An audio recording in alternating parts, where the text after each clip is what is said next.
Hello everyone, Aman Kumar is here. और देखो बेटा, लास्ट जो प्रीवियस लेक्चर था उसमें हमने मोमेंटम पे कुछ न्यूमेरिकल डिस्कस किए थे और अभी कुछ न्यूमेरिकल्स हम लेंगे नेट फोर्स के ऊपर। नेट फोर्स का जो टॉपिक है वो लास्ट वीडियो में हमने डिस्कस किया था, क्लियर हो गया था आपका। अभी देखो कुछ न्यूमेरिकल्स लेते हैं इसमें नेट फोर्स पे। देखिए, जो अभी अपना न्यूमेरिकल है वो एनसीईआरटी का न्यूमेरिकल है, बड़ा इंटरेस्टिंग होने वाला है। मैं बताता हूँ क्या न्यूमेरिकल क्या क्या गिवन।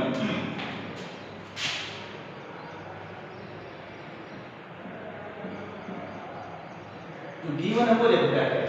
गिवन है देखो बच्चे, आपका क्या है कि कोई एक स्ट्रिंग है और जो स्ट्रिंग है उसकी टेंशन गिवन है आपके पास, और जो स्ट्रिंग है वो एक कॉर्नर से एक पॉइंट से होल्ड है, और एक मोंकी है जो हैंग कर रहा है, लटक रहा है उस स्ट्रिंग पर, और मोंकी का जो वेट है वो गिवन है। मोंकी का वेट गिवन है और जो स्ट्रिंग की टेंशन है उसकी मैक्सिमम वैल्यू भी गिवन है। तो कुछ केसेस हैं, देखते हैं क्या है। देखो, सपोज करो ये आपकी स्ट्रिंग है,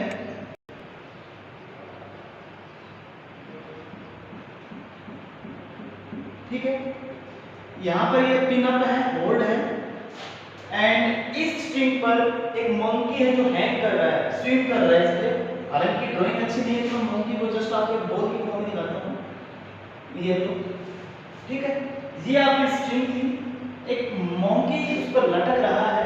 क्वेश्चन रहता है कि जो आपकी स्ट्रिंग है ये maximum tension T = 700 Newton, 700 Newton maximum ये स्ट्रिंग बियर कर सकता है टेंशन को।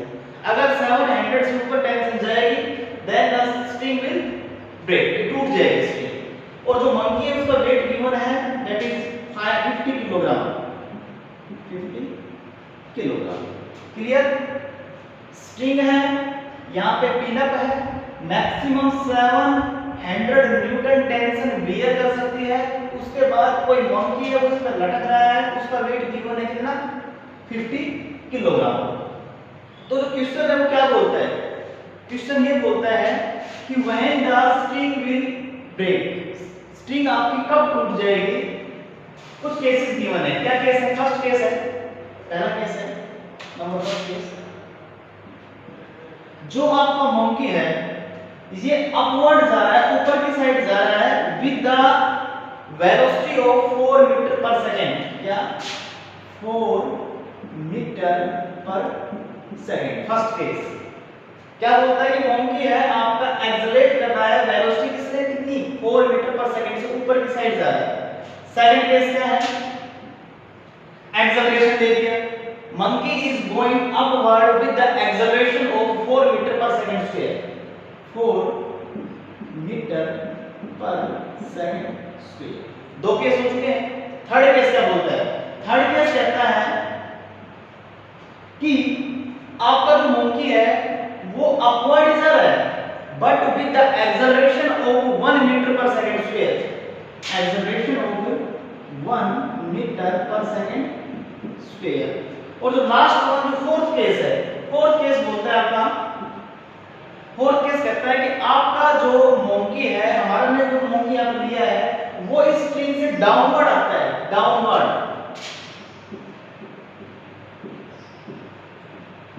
With the acceleration of 1 metre per second square. ये चार केस हैं आपके, बड़ा इंटरेस्टिंग न्यूमेरिकल है, एनसीईआरटी से लिया है, हो सकता है वैल्यू चेंज मिल जाए आपको। सबसे पहले फर्स्ट ऑफ ऑल एक स्ट्रिंग है, टेंशन गिवन है 700 न्यूटन, 700 न्यूटन के बाद योर स्ट्रिंग विल ब्रेक। अगर इसकी टेंशन आप 700 न्यूटन से ऊपर ले जाएंगे तो आपकी स्ट्रिंग ब्रेक कर जाएगी, ये पहले गिवन है। इसके बाद क्या बोलते हैं, मंकी है उसका 50 किलोग्राम वेट है और वो है हैंग कर रहा है, इस पे लटका हुआ है, इस पर आपकी स्ट्रिंग पर लटका हुआ है। तो बोलता है चार केस गिवन है कि इन चारों केसों में, इन 4 केसेस के अंदर किस केस के अंदर योर स्ट्रिंग विल ब्रेक, आपकी स्ट्रिंग टूट जाएगी। देखो अब सबसे जो फर्स्ट हमारा काम है वो है नेट फोर्स, नेट फोर्स निकालना। भाई इसके ऊपर नेट फोर्स कितने वर्क कर रहे हैं हमें पता है ऑलरेडी, 50 किलोग्राम है, तो जो इसका एक फोर्स डाउनवर्ड एक्ट कर रहा है that is the weight, W = mg। m कितना है? 50 और मैं जी की वैल्यू 10 लेके चलता हूं, तो 50 into 10 that is 500 Newton. 500 Newton किधर लग रहा है? डाउनवर्ड लग रहा है। क्लियर? First force. दूसरा फोर्स क्या है? अगर मान लो आपका जो वेट है वो नीचे की साइड लग रहा है, तो अपोजिट डायरेक्शन में क्या होगा? टेंशन। क्या? टेंशन। यहां पर आपकी टेंशन आ चुकी है। दो आपके पास फोर्स के कंपोनेंट आ चुके हैं, first is the weight and second is the tension. Third reaction होती है, बट यहां पर कोई भी सरफेस कांटेक्ट में नहीं है, तो there will be no any type of reaction. इसके बाद एक फोर्स आता है, फ्रिक्शनल फोर्स आता है, तो उसमें आपका रिलेटिव मोशन होता है बिटवीन टू सरफेसेस। कोई रिलेटिव मोशन नहीं है क्योंकि सरफेस है ही नहीं यहां पर। तो फ्रिक्शनल फोर्स साथ में रिएक्शन जो फोर्स है, दोनों आप भूल जाओ, लगेंगे नहीं यहां पे। ना टेंशन सॉरी फ्रिक्शनल फोर्स लगना है और ना ही कौन सा लगना है? रिएक्शन आर फोर्स लगना है, कुछ भी नहीं लगना है। अब एक बात मुझे बताइए, अगर मैं आपसे पूछता हूं, हमने नेट फोर्स का कांसेप्ट किया था, सपोज कीजिए आप, मैं ये लेता हूं, ये कोई ब्लॉक है और मान लो 5 किलोग्राम इसका वेट है, तो इसका जो वेट का एक फोर्स लग रहा है इसमें 40 न्यूटन और एक लग रहा है इस पर 80 न्यूटन। दो फोर्सेस लग रहे हैं इस ब्लॉक पर। मुझे नेट फोर्स बता सकते हो, या अगर ये बता सकते हो कि जो आपका ब्लॉक है, जो आपका बॉक्स है, इसका जो मोशन होगा किस डायरेक्शन में होगा? भाई ऑब्वियस सी बात है, जो कंपोनेंट ऑफ फोर्स लार्ज है, बड़ा है, उसी साइड मोशन होगा। इसको भूल जाओगे, इसको भूल जाओ। तो जो नेट फोर्स निकलेगा, यहां पर F net that will be equal to F net 80 minus 40 that gives 40 Newton. ये इसका नेट फोर्स मिलेगा। किसके बराबर आएगा? ma that will equal to mass into acceleration। Mass into acceleration के बराबर आएगा। यहां तक आई थिंक आपको क्लियर हो गया होगा नेट फोर्स का कांसेप्ट कैसे निकालते हैं। अब मैं कुछ भी नहीं करूंगा, अपना ये केस लेके चलता हूं, पहला केस। इसको भूल जाओ, इस वाले पार्ट को भूल जाओ। फर्स्ट पार्ट है कि आपका जो मंकी है वो अपवर्ड जा रहा है with 4 metre per second, with 4 metre per second. तो देख लो, अगर 4 मीटर केस नंबर फर्स्ट में लिख रहा हूं, इधर लिखता हूं केस नंबर फर्स्ट। अगर आपका मंकी है वो 4 मीटर पर सेकंड से ऊपर जा रहा है, नेट फोर्स निकालेंगे। F net नेट फोर्स, मैं केवल F लिख रहा हूं, F नेट फोर्स क्या होगा? तो ऊपर की साइड जा रहा है, ये कंपोनेंट बड़ा होगा, तो T minus that F is equal to T minus 500। Okay, और आपका F क्या है? NA, F is equal to NA that will equal to T minus 500। NA acceleration की वैल्यू निकालनी है, कांस्टेंट वेलोसिटी है 4 metre per second, constant velocity से जा रहा है, एक्सेलरेशन क्या हो जाएगा? A equal to 0। ये वाला सारा पार्ट क्या हो चुका है? 0 equal to T minus 500 and T will be equal to 500 newton. T आपकी 500 न्यूटन आ चुकी है, जबकि आपकी जो स्ट्रिंग है वो मैक्सिमम कितना टेंशन बियर कर सकती है? 700।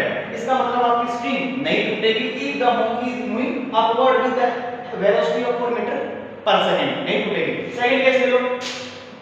सेकंड केस क्या बोलता है? ये वाला है सेकंड केस। अपवर्ड मोशन है with the acceleration of 4 metre per second. Upward motion है, फिर नेट फोर्स क्या लगेगा? F net that will be equal to again T minus 500 and A is equal to T minus 500। और ये आपका आ जाएगा मास कितना है? that is the 50 एक्सेलरेशन कितना है? 4 मीटर पर सेकंड, और ये आपका T minus 500 200 T minus 500, और ये आपका हो गया T is equal to क्या? 5 plus 2 700 न्यूटन। 700 न्यूटन आ चुका है। यहाँ पर टेंशन की वैल्यू 700 न्यूटन आ चुकी है। इसका मतलब आपकी स्ट्रिंग ब्रेक कर जाएगी कब? जब आपका acceleration 4 metre per second square होगा। आपका मोंकी ऊपर की साइड जैसे मोशन में जाएगा 4 मीटर पर सेकंड स्क्वायर से, स्ट्रिंग विल ब्रेक। हमारे पास केस आ चुका है, सेकंड केस में पूछ जाएगा। अगर आप इसको और भी आगे लेना चाहते हो तो और आगे ले सकते हो। कैसे? थर्ड केस ले लो। कहता है कि 1 मीटर पर सेकंड स्क्वायर से ऊपर जाएगा, कुछ भी नहीं करना है आपको, ऊपर जा रहा है, अपवर्ड मोशन है। सेम यही केस बनेगा। A की वैल्यू क्या करोगे? A 1 तो यहाँ पर आपका 4 की जगह क्या आ गया? 1। ठीक है, तो यहाँ पर 50 बच गया, और आपका 50 प्लस 500 इधर आएंगे 550।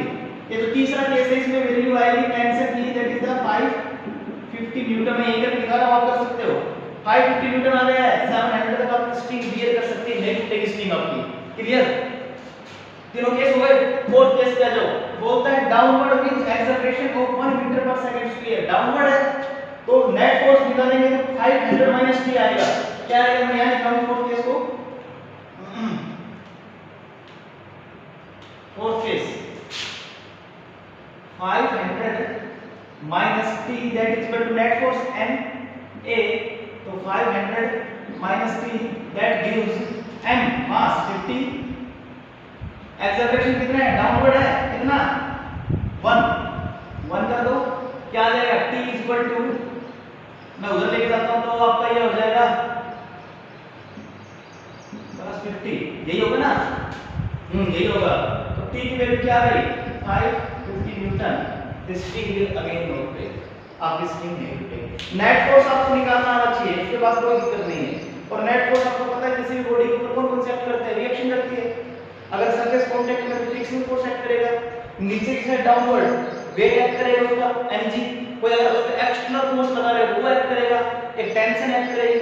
इन सभी फोर्सेस के बारे में अगर आपको पता है तो आप इजीली न्यूमेरिकल कर सकते हैं, कोई दिक्कत नहीं आने वाली है। इस टाइप की न्यूमेरिकल आपको करके देने हैं, कोई डाउट अपने से पूछ सकते हैं। एवरीवन, देखो बेटा, फिजिक्स के अंदर लास्ट लेक्चर में हमने प्रीवियस लेक्चर था उसमें न्यूमेरिकल डिस्कस किया था। न्यूमेरिकल आपको पता है किस पे था? नेट फोर्स निकाला था हमने। और अभी फिलहाल देखो आज जो हमारा न्यूमेरिकल होने वाला है वो बड़ा इंटरेस्टिंग है। पहले न्यूमेरिकल समझो क्या बोलता है। आज अपना न्यूमेरिकल रहेगा किस पर? Conservation, law of conservation of momentum पर रहेगा, कंजर्वेशन ऑफ मोमेंटम पे डिस्कस करेंगे। ठीक है, देखो कंजर्वेशन ऑफ मोमेंटम का जो मैंने टॉपिक कराया था, आप एक बार उसको रिमाइंड करो। मैंने एक चीज पर जोर दिया था, that is the external force. External force zero, external force zero term मैंने बहुत बार यूज की थी। और अगर एक्सटर्नल फोर्स जीरो है इसका मतलब आप समझते हो ना, बाहर से उसके ऊपर किसी भी टाइप का कोई प्रेशर या कोई फोर्स वर्क नहीं कर रहा है। जितना भी उस पर फोर्स लग रहा है सारा इंटरनल है, एक्सटर्नल कुछ भी नहीं है।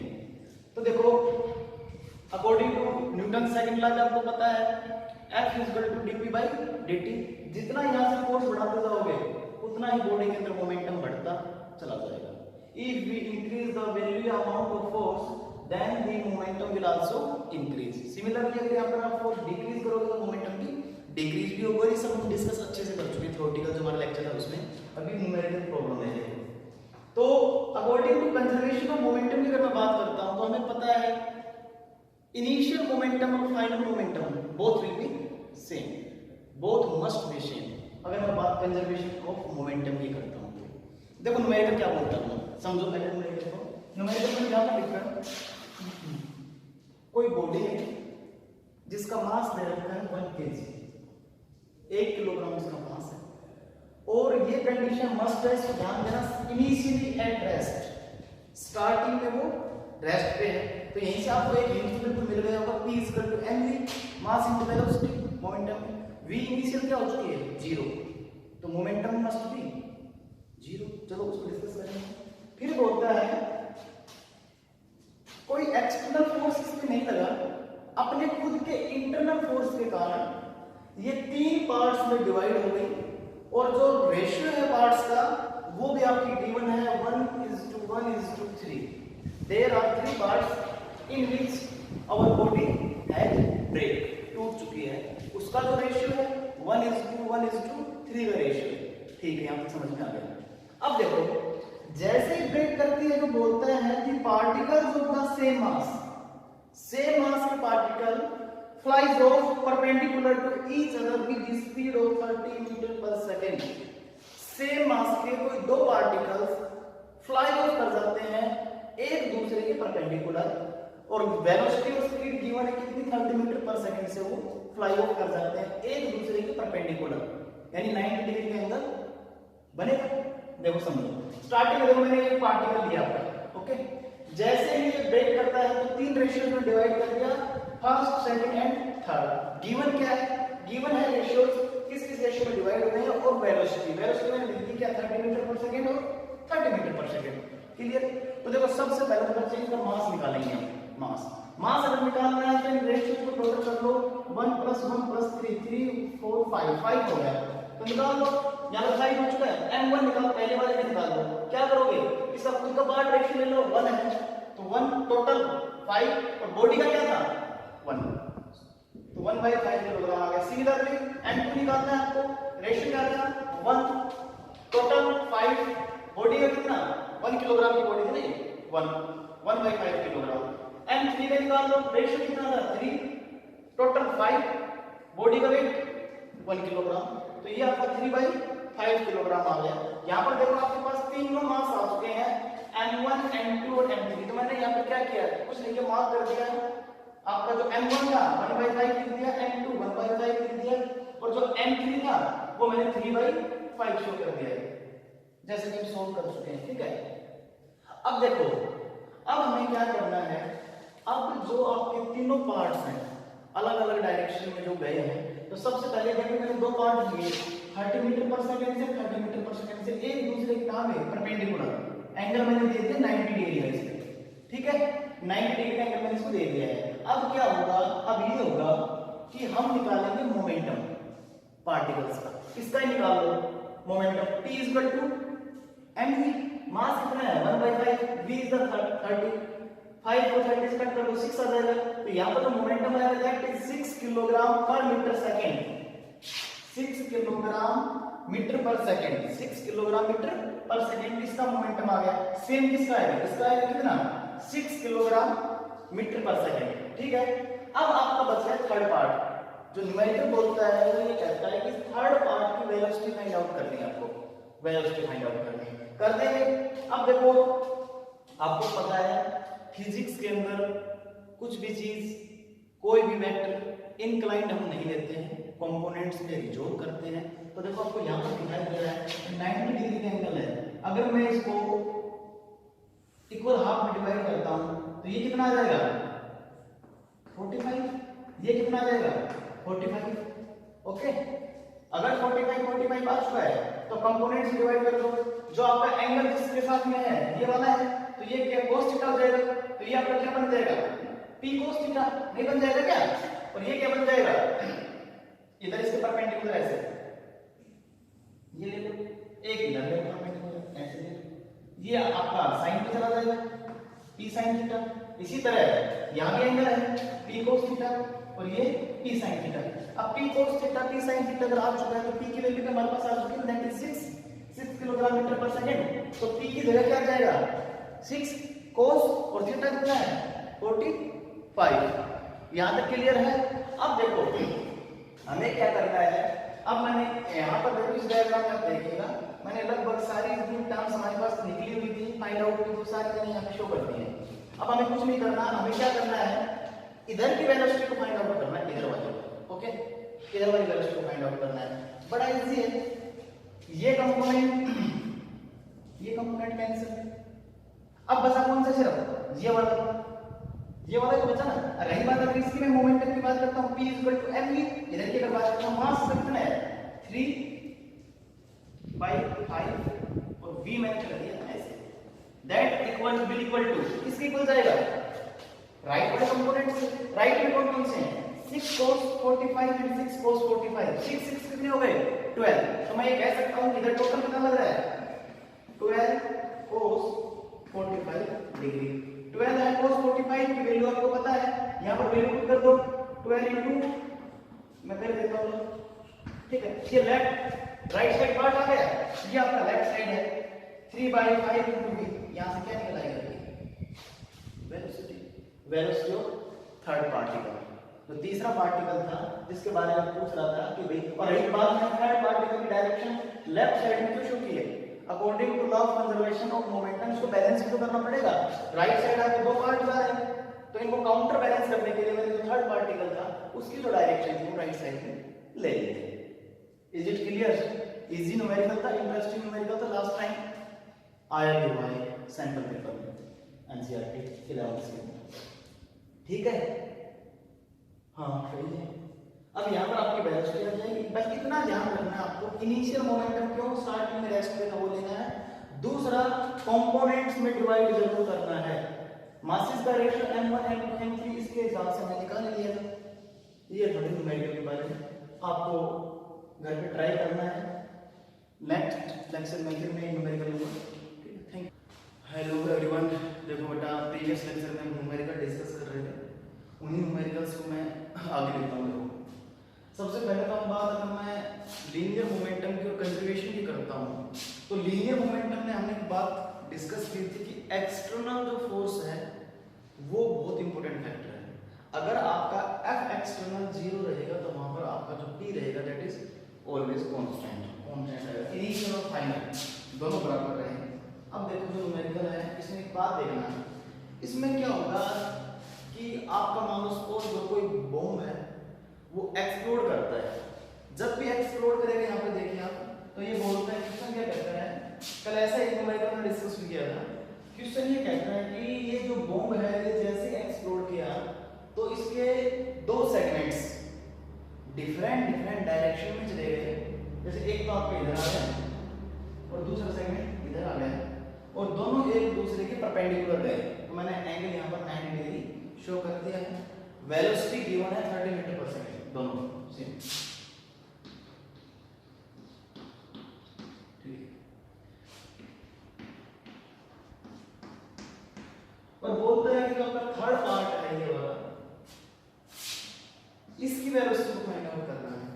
थर्ड पार्ट की वेलोसिटी को फाइंड आउट करना है, बिल्कुल इजी है, कुछ नहीं करना है। इक्वल आर में डिवाइड करना, क्योंकि इंक्लाइन तो कभी फिजिक्स में होंगे नहीं, तो मैं इसको रिजल्टेंट लेता हूं ये लो। अब देखिए आप जो ये दो एंगल बन गए हैं, एक ये 45 डिग्री और एक ये 45 डिग्री, ठीक है। अब बात अगर मैं करता हूं लीनियर मोमेंटम की P की, तो जो ये वाला एंगल है ये वाला एंगल P वही है, तो यहां पर कौन सा बनेगा component P cos theta, theta कितना है 45, तो इसके परपेंडिकुलर दूसरा आप ड्रॉ कर दो, ये लो, ये ले लेंगे P sin 45। इसी तरह इसको भी जोड़ कर देते हैं, ये सेम क्या बन जाएगा P cos थीटा, और ये इधर क्या बनेगा P sin थीटा, ठीक है। अब एक बात देखना आप यहाँ पर, ये दोनों आपस में क्या कर जाएंगे, ये दोनों कंपोनेंट है P sin थीटा और P sin थीटा आपस में क्या करेंगे, कैंसिल कर जाएंगे। तो अगर मैं बात नेट मोमेंटम की करता हूं, तो नेट मोमेंटम के लिए जो रिस्पांसिबल फैक्टर है वो आपका ये P cos 45 plus P cos 45, ये जो आपके कंपोनेंट है P cos थीटा दोनों इस अपवर्ड डायरेक्शन में है, ये रिस्पांसिबल रहेंगे किसके लिए, जो नेट मोमेंटम है उसके लिए। अब एक बात चेक करिए, यहाँ पे हमें यहाँ देखना है वेलोसिटी, इसकी वेलोसिटी देखनी है। तो अगर मैं बात लीनियर मोमेंटम की करता हूँ इन दोनों की, तो वो हमें पता क्या होता है P mv, और ये गिवन है मास v का, दोनों सेगमेंट जब डिवाइड हुए थे इनका इक्वल मास था, मास था आपका 2 किलोग्राम।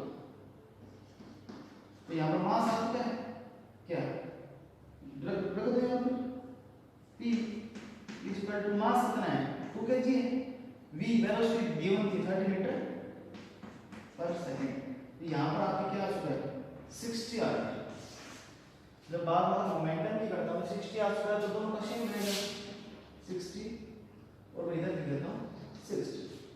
क्लियर यहाँ तक, मोमेंटम आ चुका है, वेलोसिटी पहले से गिवन थी, मास गिवन था।